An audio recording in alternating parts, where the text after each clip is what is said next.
ಬಿರಡಿ ಸುದ್ದಿ ಆಕಸ್ಮಿಕವಾಗಿ ವಿದ್ಯುತ್ ತಂತಿ ತಗುಲಿ ಮಂಗ ಸಾವು.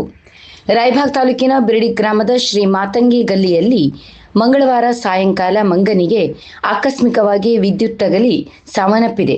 ಕ್ರಾಂತಿವೀರ ಸಂಗೊಳ್ಳಿ ರಾಯಣ್ಣ ಸರ್ಕಲ್ ಹತ್ತಿರ ಪೂಜೆಯನ್ನು ಮಾಡಿ ಜನರ ದೈವ ದರ್ಶನಕ್ಕೆ ಅವಕಾಶ ಮಾಡಿಕೊಡಲಾಗಿತ್ತು. ತದನಂತರ ಪಟಾಕಿ ಸಿಡಿಸುತ್ತಾ ವಾದ್ಯಮೇಳ ಶಿವ ಭಜನೆಯೊಂದಿಗೆ ಮೆರವಣಿಗೆ ಮಾಡುತ್ತಾ ಗುರುವ ತೋಟಕ್ಕೆ ತೆರಳಿ ಶನಿದೇವರ ಪಕ್ಕದಲ್ಲಿ ಅಂತ್ಯ ಸಂಸ್ಕಾರ ಮಾಡಲಾಯಿತು. ಇರೋ ರಿಪೋರ್ಟ್ ಅಮರೇನ್ ಕಾಂಬ್ಳೆ, ಅಮರವಾಹಿನಿ ಕನ್ನಡ ನ್ಯೂಸ್, ರಾಯಬಾಗ್.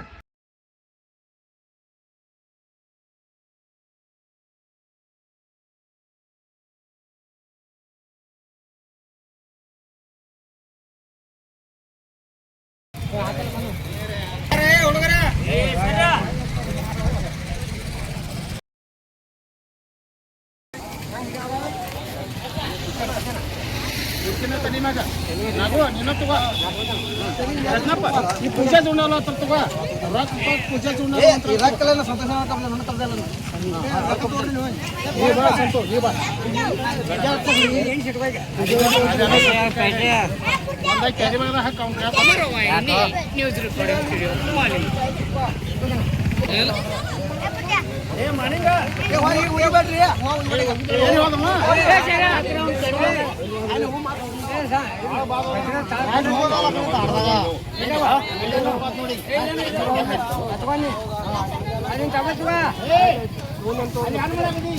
ಏನ್ ಮಾಡತ್ತಾರ ನೀವು?